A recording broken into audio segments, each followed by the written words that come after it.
Hello everyone, MeanSpeed here with another Renegade Line video.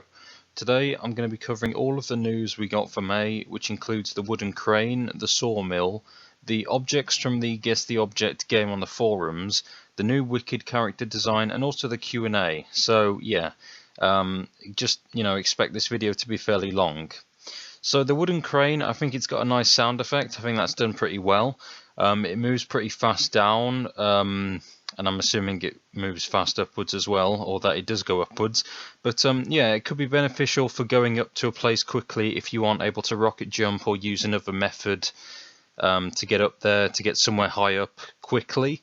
Unsure if the car, to be honest, I mean, I am quite unsure if it's going to automatically move up and down like it does in the video, or if the crane's actually operating by a switch that you have to interact with, and then it will always continue to operate constantly from there on. But yeah, or the crane might just be operating and working at all times on the map as soon as the game starts. But I'm not sure. I'm curious if a whole team can actually fit in there, or if it only supports a few people at a time. For space, and you have to take it in turns or whatever. And I wonder if any of the vehicles in the game could maybe fit in there, because I think that would be quite a tactical advantage really, to get a specific vehicle high up like that. And to be honest, it might be quite amusing to see someone trying to fit some sort of weird contraption in there. But yeah, there's not a lot of cover though, so you could be shot down fairly quickly. But crouching might allow for you to just about not get hit with any direct fire. So maybe only explosives and such could hurt you from there if you were crouching, because there are little bits that make you think that maybe you can't be shot directly if you are crouching. But yeah, either way, I think it's very interesting, and I'm curious as to how it plays out. I think it would be nice to see an in-game video of someone walking over to it, to where it's located on the map, and showcase it that way as well. I think that would be good. But yeah, the sawmill, moving on to that, it's only partly shown. It hasn't been fully shown so far, and it didn't actually appear as proper news on the homepage or the news forum. Basically, it just appeared in a suggestion thread, which was actually a suggestion for a sawmill type object to be in the game. So it was kind of like lucky or just good timing that the person put that there, and there was actually something to show for it. But yeah, I think it would be interesting and also amusing if this actually damages you if you touch it, or you end up close to it after the effects of maybe a certain ability or a weapon, or just maybe your own cluelessness, just hurting you because of that. I think something like map terrain to be aware of that's dangerous would be pretty good, because it encourages people to learn the maps to avoid such things, and in turn they play better on those maps because they've got the knowledge, they know certain spots where not to go, and they have map awareness. So I think that would be pretty interesting.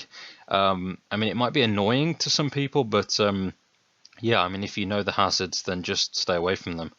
But just an idea. So, guess the objects. Now, there were 7 in total. This was basically a guessing game on the forums, and you were given different clues of an object. It was either zoomed in a lot, so it was difficult to kind of make it out. But basically, when the community guessed one, another one would appear. This went on until, like I said, it went on for 7 objects, and then it was stopped for whatever reason. Maybe they ran out of stuff to show, or they just didn't want to show any more than they did, because I mean 7's quite a lot anyway. But yeah, they were guessed pretty quickly, maybe because some people thought there was a prize for guessing them all correctly, or if they think if they were the ones to guess it, or they were the first to, they might get a prize. But I don't know, maybe they were just hyped for the objects, who knows. Now I'll just quickly touch on each one, because I mean, there's not too much to say on them, but I mean, it's better than nothing, I guess. So the first object is a danger sign. Most likely it's going to be placed near to out of bounds areas, or areas that just can cause you to take damage or outright kill you, such as large drops off cliff edges, dangerous terrain like the sawmill idea I mentioned previously. The second object, the lamppost, it looks like it's probably going to light up in dark areas on a map, such as a cave maybe, if we're going to have those. Or it'll probably just light up on a night version of a map, assuming we'll have those, or just like a day and night cycle on a single map, but I mean that sounds a bit too complex anyway, to be honest. So yeah, object 3, the tent, it looks, to be honest, too small to crouch under, which I think is a shame, as it might have made for some decent cover or, you know, a hiding spot if you saw someone or a group of people coming your way that didn't already see you, for example. It would be a decent spot to hide under. But yeah. Object 4, the campfire, definitely I think it's going to be placed next to the tent in a specific camping area maybe. I mean, it's a shame we didn't get a GIF or just like an animation thing, video of the fire going or something like that, but it will surely be animated with fire. I mean, it would make sense, obviously. Object 5 is the pot of stew, you know, also going with the camping theme here. I mean, it looks alright, but I'd like to see maybe a steam animation on it, as if the soup or the stew inside the pot is warm or something like that. I think that'd just be a nice little, a neat little addition, basically. So the 6th object is a cauldron. I think it looks a bit plain. Maybe, you know, it could have something inside it. Oh god, excuse me. You know, maybe some sort of magic potion, I don't know, or some sort of weird concoction for a Halloween map or an event type map object, something like that. I think that'd be interesting. But as you guys know, I'm very serious about my event idea, so that's why I did sort of incorporate it there. But yeah, object 7 is the fence. It's just a basic fence really to surround areas and such, but maybe it's too low to jump over in some way, but I'm not sure. So yeah, moving on to the new Wicked design, and now this is, to me, I think it looks menacing. I think it's appropriate since I'm assuming Wickeds are supposed to be the bad guys. I mean, it does make sense that they are supposed to be. But yeah, I'd like to see it actually in game along with the Resident design that was shown a while ago. I think it was a month ago. That would be interesting just to see, you know, not just a drawing, just to actually see them in the game. That would be nice. Like I said with the Resident though, I think this guy looks a bit too muscly and big. I think it would only make sense to me for the tank class as a Wicked to look like that. And I believe, yeah, I mean, I did say that pretty much exactly that for the Resident one, because that guy was also of a similar shape. I mean, the gun looks interesting, and hopefully that's something that will be shown more of, or something that will be in the game and not just a prop or an example used specifically for this design picture. But I'm not sure, maybe it was just drawn really quickly just to give you an example of a weapon that he might be holding. But yeah, so the Q&A, basically I think it's great. You know, it's a good way to engage with the community. You know, you can get some information clarified or disproved. We can see what's true and, you know, what's a fake story going around on the forums that people might believe or something like that. And it would just be nice to know more about the game and what we can expect in general.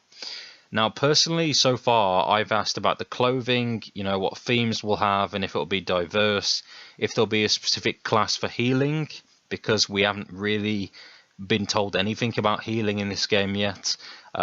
You know, and none of the classes sound like a healing class really, but yeah.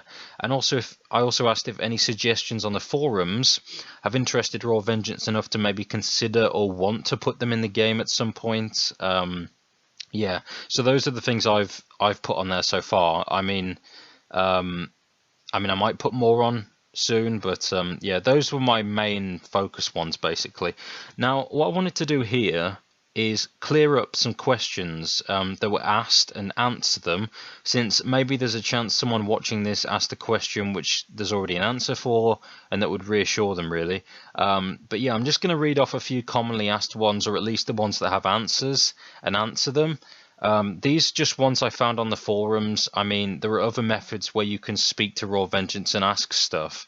I mean, people have been, most of them have been on the YouTube channel, I mean on the comments and stuff, but I just look through the forums for these ones, and there's quite a lot to get through, by the way. So yeah, let's get to it. So the first one is, when will the game be released or playable? And iScratch of Raw Vengeance actually said that's the one question not to ask, yet it's ironically the most popular one. Yeah, but the simple answer is the game will be playable this year at some point. I mean, that's all we know, that's all the developers know, so yeah, that's it basically.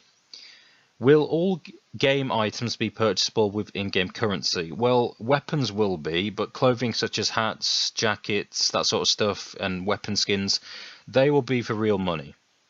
Will the game be on Steam? Well, Raw Vengeance have responded to this subject in the past because a lot of people were interested in it, basically. And as far as I know, well, basically they aren't thinking about it right now, but it could happen later on in the future. But yeah, will there be vehicles in the game? Well, we can see from the video of the in-game menu and settings that the game has aircraft and vehicle settings and controls. So yeah, there will be vehicles in the game. How many classes will be in the game? So basically, so far we're aware that there will be 4 classes in the game. There's the sniper, the tank, the spotter, and the agent. Will there be unlimited ammo? No, the game will have limited ammo, and we can get ammo through various methods. One method has already been shown in the form of the meltdown ability, if you guys remember that. It wasn't that long ago, basically, but yeah. Will it be possible to donate with PayPal for the Kickstarter? Yes, the developers actually confirmed some payment methods a while ago in a thread, and while it's difficult to trace that back since so many threads have been made and there's no search option on the forums, I remember PayPal being one of the confirmed options, so yeah, you can do that.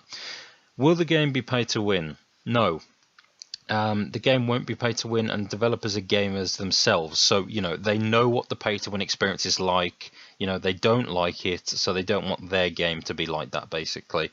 And they've said many times they don't want it to be pay to win, so yeah. Will there be ways to get alpha passes? Yes, alpha keys that allow you to gain access to the alpha version of the game can be obtained through 2 ways, really: by winning a contest, like an official one held by Raw Vengeance, or by donating to the upcoming Kickstarter project. And by the way, there was someone called Alkimbo who basically he won 2 crosshairs. 2 of his crosshairs won on the crosshair contest, so he actually has 1 key. So yeah, this is more of a different way, but I mean, he might do something to get someone to win his other key that he doesn't need. I don't know, just putting that out there as an extra option, but those are the 2 main ones. This one says, did any of you, the developers, not play Battlefield Heroes? Well, it's actually true that not everyone working on Renegade Line played BFH. For example, Danny, the web developer, he didn't play it, but I'm not sure about everyone else. But yeah, I'd imagine the majority of them did, but Danny didn't, just to give you one example.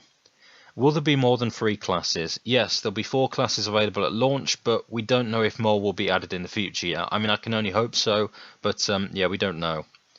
Will the game be as smooth looking as BFH was? Okay, right, Renegade Line basically will look even better since it's using Unreal Engine 4, something much more advanced than the Refractor 2 engine that BFH was on, so yeah. Will there be rare items? Okay, so Raw Vengeance already planned to have rare and exclusive items that you can get for donating to the Kickstarter, so yeah, rare items will definitely be a thing. Will there be missions or challenges to do? Right, so yeah, from the scoreboard screenshot from months ago, we can see 3 mission slots with 1 active mission, which was something like getting kills without dying. It was something impossible, really. But yeah, what player sizes will games have? Sorry about all this. Anyway, the game will be 8v8, which is also clarified by that same screenshot for the scoreboard. I don't know if there are any plans to change this, or if there'll be servers or game modes to increase that size or to decrease it, but that would be interesting. Will this be like Battlefield Heroes? Well, the answer is yes, I mean to some extent, since Renegade Line is inspired by BFH. And finally, the most important question of all, pancakes or waffles? Right. Well, I mean, it depends on the type of waffles. I mean, if it's potato waffles, then pancakes. But if it's breakfast waffles, then waffles. Shout out to anyone who got that reference, by the way. But yeah, as I said, that was a lot of questions. I mean, 17 to be exact. And that's why I left the Q&A to the end, even though it's not the latest news we received. So that was it for my Renegade Line update video for May. And I know a lot of this is outdated by about 3 or 4 weeks, but I still wanted to cover as much as possible, and you know, hopefully you guys enjoyed. I know this video has been really long, but you know, if you managed to watch all of it, then congratulations. All I can say is that. But yeah, thanks for watching, and I'll see you next time.